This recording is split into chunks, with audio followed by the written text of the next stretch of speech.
إن الله يزكي من يشاء والله سميع عليم. أشهد أن لا إله إلا الله وأشهد أن محمدا عبده ورسوله لا نبي بعده. اللهم صل وسلم على سيدنا محمد وعلى آله وأصحابه ومن تبعهم بإحسان إلى يوم الدين. اللهم نور قلوبنا بنور هدايتك كما نورت الأرض بنور شمسك أبدا أبدا. اللهم افتح لنا رحمتك وانشر علينا رحمتك يا ذا الجلال والإكرام. اللهم إنا نسألك فهم النبيين وحفظ المرسلين وإلهام الملائكة المقربين. سبحانك لا علم لنا إلا ما علمتنا إنك أنت العليم الحكيم. والحمد لله رب العالمين. Alhamdulillah rabbil alamin. Ibu bapak sekalian, dengan rahmat Allah SWT, alhamdulillah kita pada petang hari ini kembali bermajelis dalam keadaan nikmat iman Islam, dalam keadaan sehat walafiat insyaallah. Mudah-mudahan majelis kita menambah keimanan dan ilmu kita ilmu yang bermanfaat.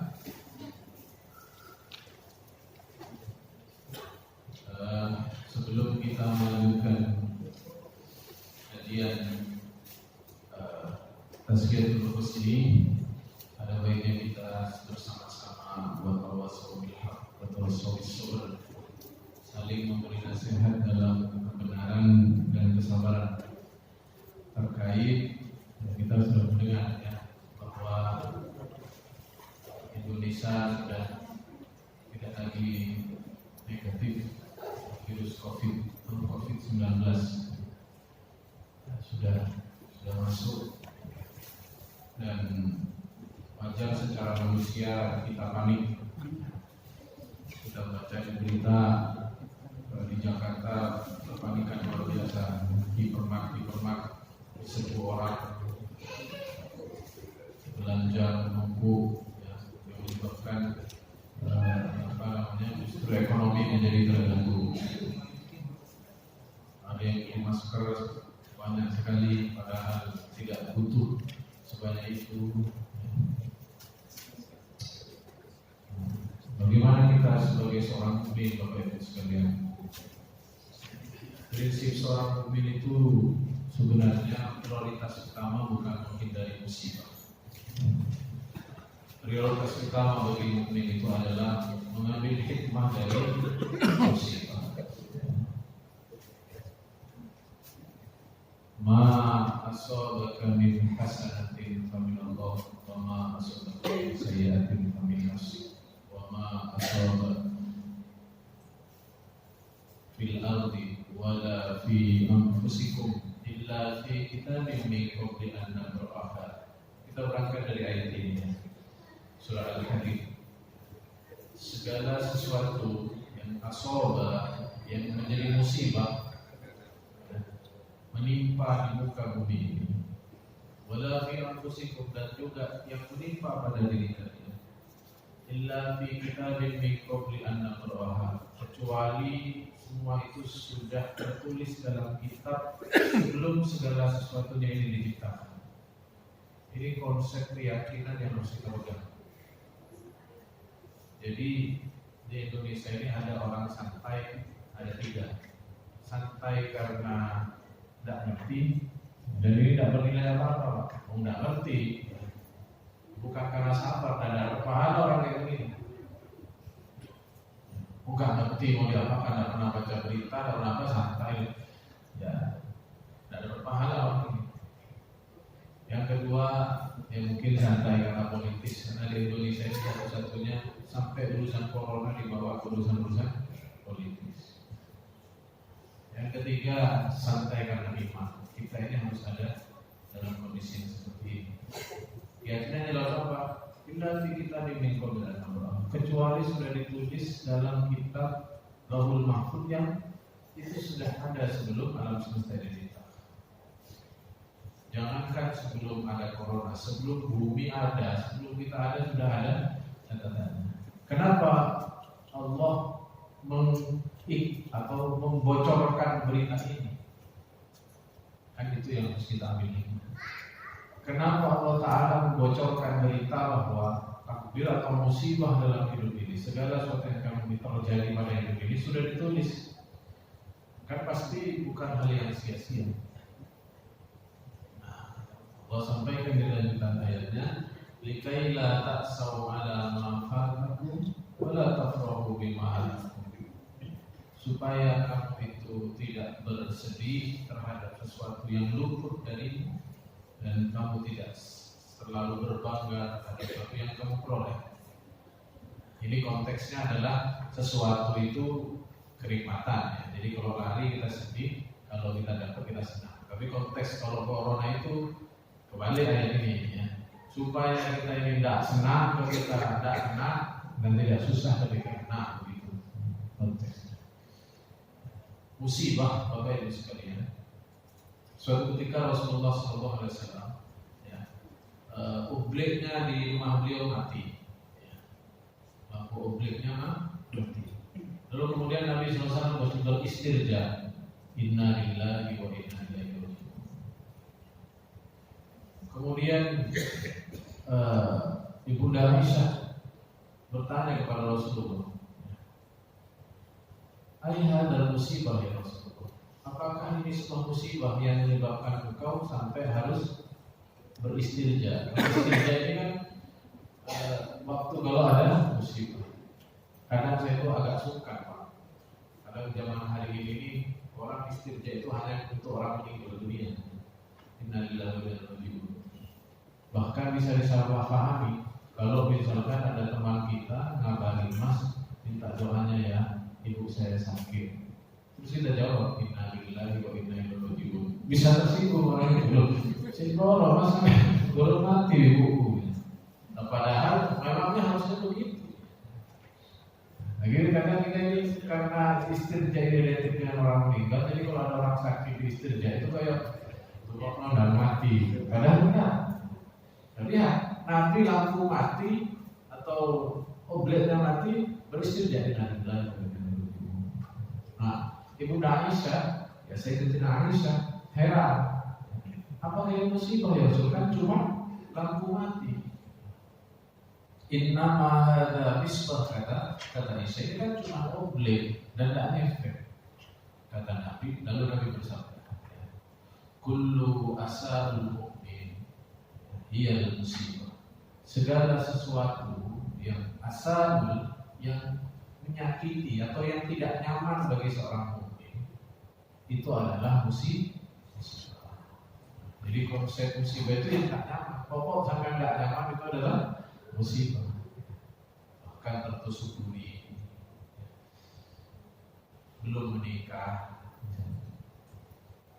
belum punya anak, itu musibah.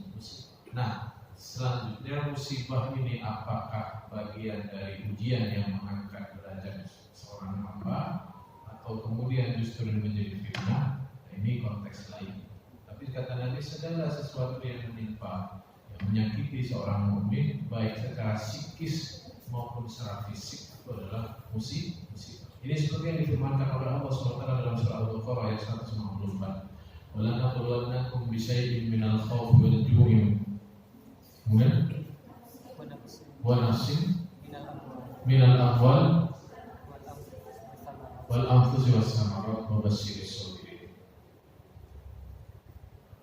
Dan sungguh kami akan menimpakan bala. Belum bisa diminal khawfi. Dari bala itu berupa apa? Ya, di ayat ini Allah menjelaskan bala itu, musibah itu ada dua, secara fisik maupun secara psikis. Secara psikisnya adalah minal khawfi, rasa takut. Nah, sekarang kita sedang dikasih itu. Ya. Yang di surah kita ini kadang dapat bala rasa takut. Belum kena corona, nah kamu tuh bilang benar nggak kena, dan mudah-mudahan cukup yang sudah ada itu. Tapi kalau ada rasa was-was dalam diri kita, itu sudah menjadi bala. Walju, ya, dan rasa haus, ya. Kemudian kehilangan harta dan jiwa, utamarat, dan kehilangan buah-buahan, gagal panen dan sebagainya, gagal bisnis. Lalu Allah lanjutkan dalam ayatnya, wa basyiris sabirin, dan beri kabar gembira kepada orang yang mau sabar terhadap tadi macam-macam musibah psikis, musibah fisik. Sekarang kan ditambah musibah, yaitu apa? Ya, alladzina idza asabatuhum musibah qalu inna lillahi wa inna ilaihi raji'un. Yaitu mereka yang ketika ditimpa musibah. Musibahnya apa? Yaitu tadi. Jadi dengan sekarang ini sunnahnya sudah boleh atau sudah disunahkan dianjurkan beristirja. Yang baca berita inna lillahi wa inna ilaihi raji'un. Beristirja, mengembalikan kepada Allah Subhanahu wa taala. Itulah mereka orang-orang yang Allah menyebutnya sebagai sabar. Maka Bapak Ibu sekalian dan Allah, kalau ada yang mengatakan sabar, dia sampai ngomong sabar enak. Ya memang ya, kalau tidak dipahami konsep sabarnya, itu sesuatu yang berat. Tapi sebenarnya kita tertarik untuk ya, membedah ayat ini. Bagaimana orang bisa lebih mudah untuk bersabar? Allah sudah ajarkan dalam ayat ini, yaitu adalah beristirja. Nah, istirja ini satu sisi dia menjadi sebagai sebuah amalan, ya. Jadi sunnah kalau ada musibah baca inna lillahi, itu sebagai amalan. Kata Nabi SAW, man istarja'a fi musibah, barang siapa yang beristirja dalam musibah, ajarahullahu alaihi, ajarallahu fihi, Allah akan berikan pahala di dalamnya, wa akhlafallahu alaiha khairan, dan Allah akan ganti dengan yang lebih baik.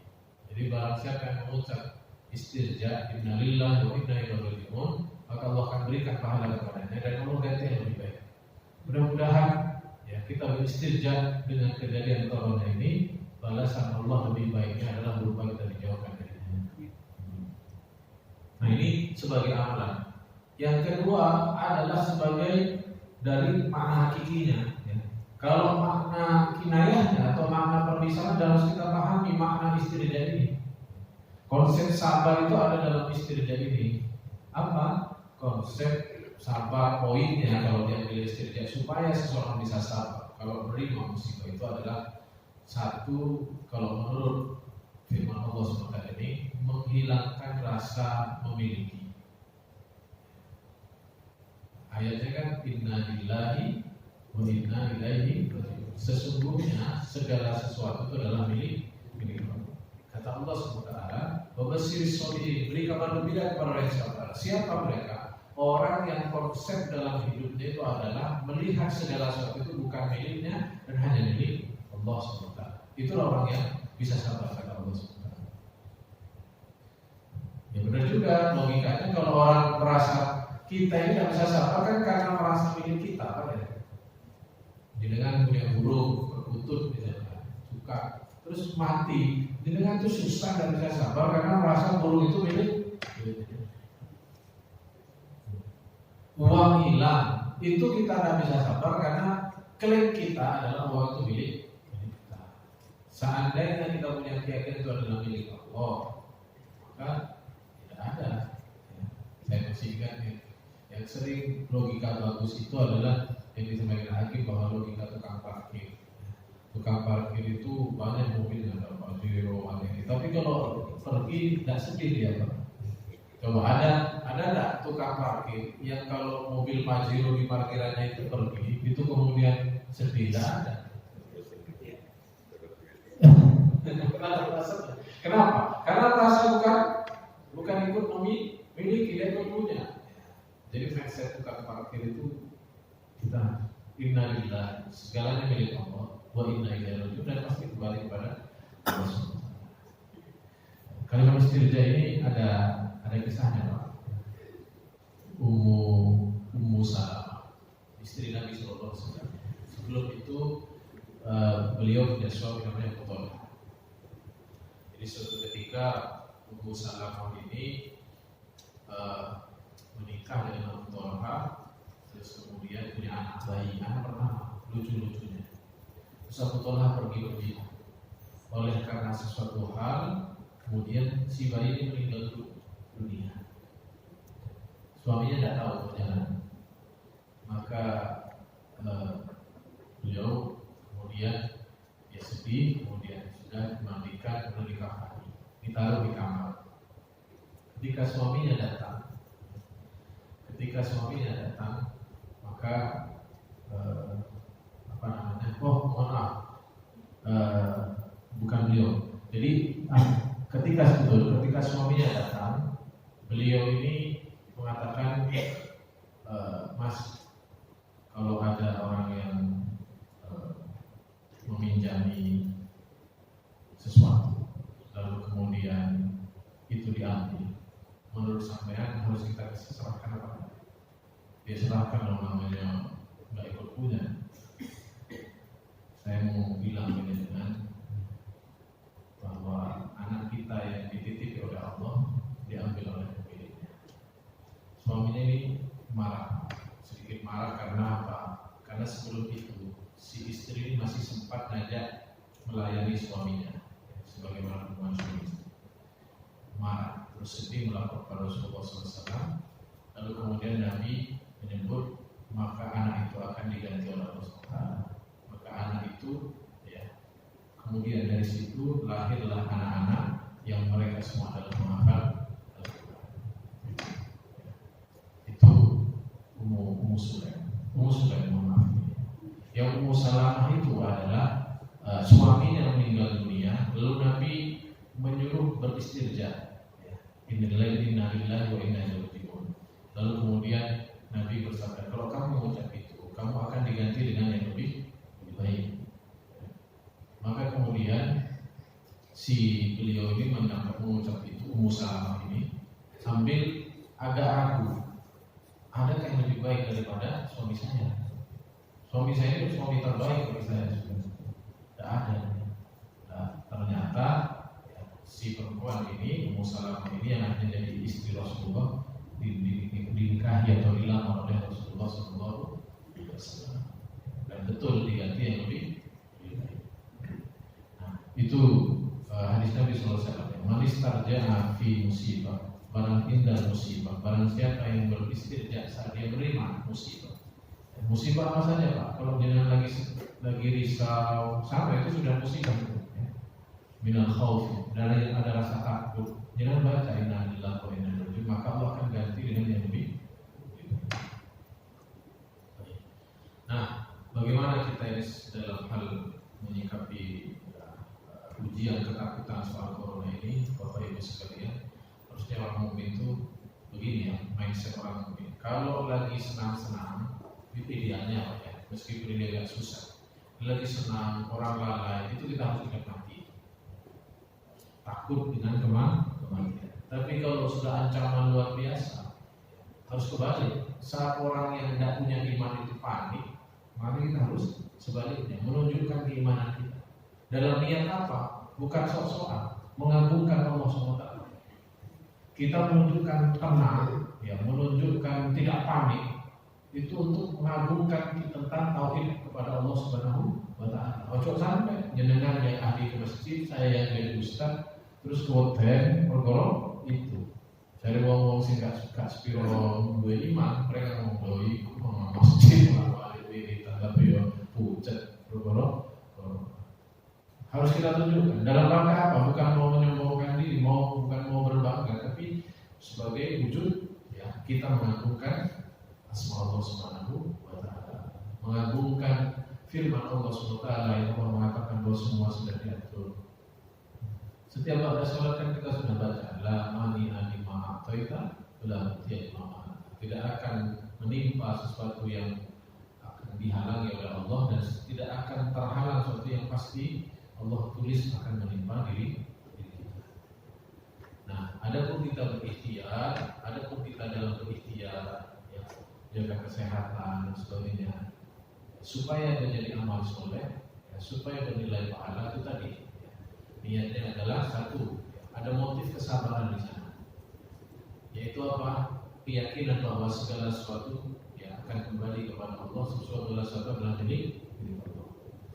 Bahwa keyakinan terhadap takdir, bahwa segala sesuatu sudah ditulis oleh Allah Subhanahu wa Ta'ala. Barulah beramal, barulah kemudian berikhtiar. Karena begini Pak, kalau Bapak motifnya itu karena takut saja, maka tidak akan bernilai pahala. Tapi kalau itu berada di bawah itu ada motif gimana takdir. Lalu Bapak berangkat yang katanya minum jahe, ya, katanya apa namanya, kurkuma dan sebagainya. Tapi belakang itu sudah ada motif yakin, maka pasti ini akan menjadi amal soleh. akan menjadi masuk. Ini jangan sampai sia-sia kita menjalankan. Baik itu Bapak Ibu sekalian yang dirahmati Allah Subhanahu wa taala, tentang virus ini ya. Ini juga sebenarnya kan kalau konsep tauhid kita ini kan antara virus dan diri kita ini sama-sama berhajat kepada Allah Subhanahu wa taala. Dalam surah Ar-Rahman, yas'aluhu ma fis samawati wal ardi kulla yawmin wa huwa memohon kepada Allah, berhajat, meminta kepada Allah, request kepada Allah segala sesuatu yang ada di alam semesta ini semuanya untuk menjalankan urusannya. Bapak, bukan hanya Bapak Ibu yang berdoa tadi itu, bukan. Tapi secara hakikat seluruh bagian di alam semesta ini, seluruh makhluk ini itu berminta kepada Allah untuk menjalankan fungsinya. Paham saya? Maka corona itu berdoa meskipun dia ada ngomong ya, yang bentuknya bulan itu katanya. Itu berhajat kepada Allah untuk menjalankan fungsinya. Fungsi penciptaannya sebagai menjadi musibah bagi manusia. Sebaliknya antibodi kita ini kan musuhnya corona kan antibodi kan belum ada vaksin. Antibodi kita ini juga berhajat kepada Allah SWT untuk menjalankan fungsinya. Dia difungsikan untuk itu, dia akan menjalankan. Maka corona itu, bakteri itu ya sudah dia diciptakan untuk itu, maka dia berhajat. Bukan jalan sendiri, bukan kemudian dibuat kemudian besok dilakukan dewe dan gitu. Semua berhajat untuk sampai menyakiti satu hamba. Corona ini, dia itu bagian hakikatnya itu adalah dia meminta kepada Allah. Sebagaimana Bapak Ibu itu meminta, ya Allah, kata antibodi ini dengan. Jadi saya coba mendramatisirkan ya. Kata antibodi ini dengan, ya Allah, ya hindarkan saya, ya Allah. Fungsi saya adalah menjaga orang ini, ya, orang yang ada di dalam tubuh ini untuk terhindar dari rasa sakit. Kata si virusnya, ya Allah, ya, dalam takdirnya itu tertulis bahwa ini orang harus sakit melalui saya. Maka mudahkan saya itu membuat sakit orang ini. Ini kan hakikatnya tidak mungkin dia itu tidak berhajat kepada Allah, lalu Allah lepas kontrol, tidak bisa mengontrol virus-virus ini, tidak mungkin. Itu kalau Anda meyakini itu, tauhid Anda runtuh. Maka semua sama berhajat. Nah, pertanyaan selanjutnya adalah kan begini, kalau diizinkan, why? Kalau hajat si corona ini diizinkan sampai kepada satu orang, kenapa? Kan pasti karena pasti ada iman, tidak mungkin sia-sia.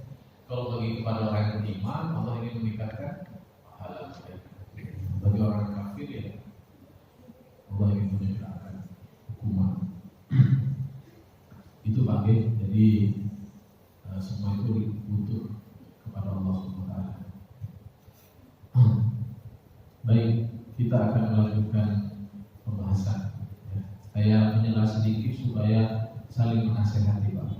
Saling menasihati agar kita ini tetap dalam keimanan kepada Allah SWT. Khawatir wajar, risau wajar, kembalikan dengan beristirja sehingga menjadi pahala dan dibalas oleh Allah SWT dengan kebaikan. Baik, dalam bab yang minggu lalu kita membahas tentang manfaat berzikir yang dinukil dari kitab Imam Ibnu Qayyim. Kemarin sudah kita bahas yang ke-8. Sekarang masuk manfaat yang ke-9. Wa minha annahu sababun linuzulil rahmah was sakinah. Manfaat zikir yang ke-9 adalah menjadi sebab turunnya rahmat dan ketenangan ke dalam hati seorang hamba. Sebagaimana sabda Nabi SAW, wa ma ijtama'a qaumun fi baitin, tidaklah satu kaum berkumpul di sebuah rumah min buyutillah, di antara rumah-rumah Allah. Maksudnya apa berarti? Masjid. Kemudian yatluna kitab Allah, lalu mereka bertilawah dengan kitab Allah, wa yatadarasunahu bainahum, dan saling membacakan di antara mereka. Jadi terhadap Al-Quran itu ada tilawah, ada tadarus. Kalau tilawah itu membaca, kalau tadarus itu saya ini terus baca ayat, menceramahkan, membedah, itu namanya tadarus. Tapi kalau kita di Ramadan itu tadarus ya, moco darusan itu. Tadarus itu. Jadi Nabi menyatakan ada orang yang berkumpul di masjid, yatluna kitabullah, bisa dengan baca Quran atau bisa bertadarus, saling menyampaikan ayat Al-Quran lalu dibedah maknanya, tafsirnya. Illa nazarat alaihi sakinah, kecuali Allah akan turunkan kepadanya sakinah, ketenangan, wa wasyatumur rahmah, dan Allah akan naungi orang ini dengan rahmat. Wa hafathumul malaikah, dan Allah akan naungi dia, ikuti dia dengan malaikat, wa dzakrullaha fi man indahu, dan Allah akan sebut-sebut mereka di sisinya. Ini keutamaan yang ke-9, yaitu diberikan sakinah dan rahmat. Ada rahmat, ada sakinah. Apa bedanya? Ada rahmat, ada sakinah. Rahmat dan sakinah itu begini. Yang kena virus corona itu kalau dia orang baik, dia bersabar, dia pasti dirahmati oleh Allah. Setiap saat turun pahala untuk dia. Tapi namanya manusia itu ada risaunya, ada konten-kontennya. Padahal dia sudah dirahmati, tapi rotok konten-konten. Maka Allah SWT dengan kasih sayangnya tidak hanya diberi rahmat orang ini, tapi juga hatinya diberi sakinah. Sudah pasti dapat pahala, plus hatinya ditenangkan. Kita butuh yang mana, Pak? Dua. Maka di sini ada wasyatumur rahmah, nazar sakinah, diberi rahmat, diberi sakinah. Ada orang yang dirahmati karena dia berada dalam kerja keras, membanting tulang demi mencari nafkah. Ya dirahmati dia karena dia mencari harta halal. Tapi mungkin merasa berat, merasa sorong, pikiran kalu dan sebagainya. Maka Allah menolong hamba ini tidak hanya dirahmati juga, tapi diberi sakinah, ketenangan. Ketenangan yang kita rasakan itu namanya sakinah. Maka sesungguhnya fisiologis. Menikah itu salah satu fungsi menikah litas dulu pilih, supaya kamu sakinah dengan istrimu itu. Baik, berikutnya yang ke-10. Annahu sababun lil istighalul lisan anil ghibah wan namimah wal kadzab wal fahsya wal batil. Menjadi sebab terhindarnya lisan dari berghibah, dari beradu domba, dari berdusta, dari perkataan keji dan batil. Jadi dengan berzikir akan menyebabkan kita terhindar dari ghibah. Jadi kalau ibu-ibu kita sudah tahu bahwa kalau ketemu jeung iki pasti kerasa diwong, maka siap-siap dengan zikir yang Tuhan. Begitu. Sehingga si jeung yang suka kerasa ini, kalau dia hanya merasa-rasa, kita lebih terjaga daripada kosongan, daripada kita disakitkan tidak berzikir. Maka kata Ibnu Qayyim akan menghindarkan kita dari penyakit ghibah dan adu domba. Kita tahu Pak, ghibah dan namimah ini satu adalah dosa yang nanti di akhirat akan mengalahkan sholat dan zakat kita. Ghibah dan adu domba, memfitnah orang ini. Ada sebuah hadis Nabi SAW bersabda, nanti ada orang yang nanti di akhirat oleh Allah SWT tunjukkan pahala sholatnya, tunjukkan pahala zakatnya, Allah tunjukkan pahala umrohnya. Berarti ini orang Islam, betul tak? Betul? Ya, orang itu berarti orang Islam. Sebelumnya hadis ini dahulu Nabi tanya jawab, tahukah kamu orang yang rugi? Orang rugi yang gagal bisnis, kata Nabi bukan. Orang yang rugi itu orang nanti di akhirat yang kemudian awal-awal Allah tunjukkan kamu sudah sholat, kamu sudah puasa, kamu sudah umroh, ya sudah ya. Tapi kamu ini memfitnah orang, menggibah orang, mencela orang, menumpahkan darah orang, mengambil harta orang. Maka kepada Allah SWT kemudian pahalanya orang ini dipakai untuk menutupi kesalahannya. Ambil sampai 0 pahalanya. Ketika 0 tapi yang digibahi masih banyak, misalkan sing digibahi 100, pahalanya masih nyukupi 60 orang, sisa 40. Nah, ini gimana yang 40? Dosanya yang orang yang belum selesai dapat balasan pahala ini diambil, dikasihkan kepada yang tadi sholat, yang tadi puasa dikasih. Inilah Islam, bagaimana itu memperhatikan urusan hukum Islam. Sekarang itu gampang sekali Pak, ya orang mencela, menjelekkan. Baik, lanjut. Yang ke 11.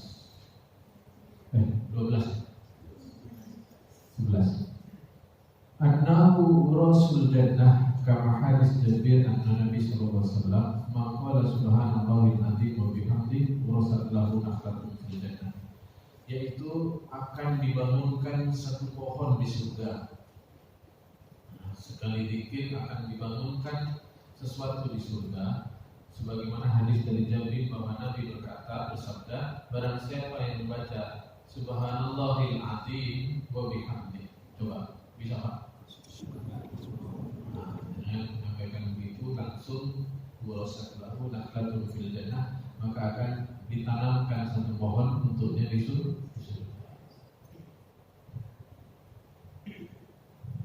Tanamkan satu pohon di surga. Kalau jangan baca 100 berarti 100 pohon. Nah, kalau sudah bisa nanam begini Pak, pastikan dengan masuk surga. Nanti kalau di tetangga lewat itu pohon itu kok gak ono sing ngeramu. Kan aku kok neraka repot ya.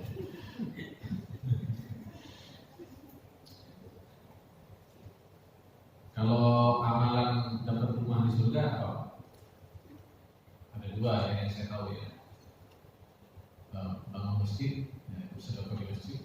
Yang kedua adalah sholat 12 rakaat dalam sehari. Qobliyah subuh 2, Qobliyah zuhur 4, ba'da zuhur 2, ba'da maghrib 2, ba'da isya 2.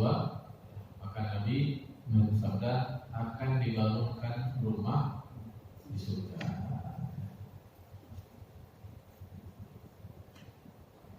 Bunyanahu baitan fil jannah, akan dibangunkan satu rumah. Jadi api Pak ya, rumahnya dapat, pohonnya ada ya. Berikutnya, wa annaha anal ata'ul fadl alladhi tartabu alaihi lam yartabu ala ghairihi minal a'mal, yaitu dia akan mendapatkan keutamaan yang keutamaan itu tidak ada yang bisa mengimbangi kecuali amalan yang sama. Tinggi sekali berarti keutamaannya, sebagaimana hadis Nabi sallallahu alaihi wasallam. Jadi kalau jadi gini Pak ya, tadi sudah saya sampaikan ada satu zikir yang dapat satu pohon. Guru saya menganjurkan baca itu 100 kali. Subhanallah wa bihamdihi 100 kali. Ini juga ada keutamaan juga Pak ya, membaca ini 100 kali. Maqala la ilaha illallah wahdahu la syarika lah, lahul mulku wa lahul hamdu wa huwa ala kulli syai'in qadir. Barang siapa yang baca ini, hafal ya selalu ya. Terus kita baca. Kata Nabi sallallahu alaihi wasallam, ya. Yauman mi'ata marrah, dalam satu hari 100 kali. Kan lahu adlun asyrar riqaban, maka dia setara dengan membebaskan 10 orang budak. Wa katabat lahu mi'ata hasanatan, ya, ditulis baginya 100 kebaikan. Wa mahayat anhu mi'ata sayyi'atan, akan dihapus 100 keburukan. Wa kanat lahu jarazan minas syaitan yaumihi dzalika hatta yumsi, lalu dia akan dijauhkan dari godaan setan pada hari itu sampai sore. Walam ya'ti ahadan bi afdal mimma ja'a bihi illa rajulun amalun akthar minhu. Tidaklah seseorang bisa mengimbangi keutamaan membaca ini kecuali dia juga datang dengan membaca amalan yang sama. Dari Allah dan Rasulullah dalam zikir Pak, dalam zikir seharian itu Pak kan prinsip yang paling utama itu ada 3. 1 istighfar, 2 tahlil, 3 sholawat. Itu biasanya. Kalau saya baca di amalan-amalan ulama, ya, nanti kemudian variannya jadi macam-macam. Ya, varian dari Allahnya, varian sholawatnya macam-macam. Tapi prinsipnya tidak pernah lepas 3. Istighfar, tahlil, sama sholawat. Jadi kalau kita mau kelas iringnya, ya berarti istighfar cuma astagfirullah. Itu paling tipisnya itu. Yang kedua kalau tahlilnya, kalau mau yang paling iring, ya la ilaha illallah, la ilaha illallah, la ilaha illallah. Shalawatnya kalau mau iring, Allah sallallahu alaihi wasallam. Kalau yang mau iring. Kalau mau divariasi, kita istighfar seperti istighfar yang disarankan oleh Nabi. Astagfirullahaladzim, alladzi la ilaha illallahul hayyul qayyum wa atubu ilaihi. Kalau la ilaha illallahnya dapat, juga dapat hadisnya juga sesuai sunnah Nabi, maka gunakan kalimat tahlil yang ada di seperti saya sebut tadi. La ilaha illallah wahdahu la syarika lah, lahul mulku wa lahul hamdu wa huwa ala kulli syai'in qadir. Kalau sholawatnya bisa sholawat Ibrahimiyah, tapi kalau Ibrahimiyah terlalu panjang 100 kali, sholawat Allahumma shalli ala Muhammad wa ala alihi wa sahbihi wa sallim taslima. Kenapa kita pasang wasallim taslima? Karena di dalam ayat Al-Quran ada shollu, ada wasallim taslima. Jadi berarti ini makna yang berbeda, meskipun mirip-mirip. Shollu itu mintakan selamat, salim itu juga mintakan ketenangan atau kedamaian untuk Nabi Sallallahu Alaihi Wasallam. Maknanya sama-sama positif, tapi karena memang ayatnya membedakan, berarti memberi makna berbeda. Maka kita juga ikuti juga Allahumma shalli ala Muhammad wa sallim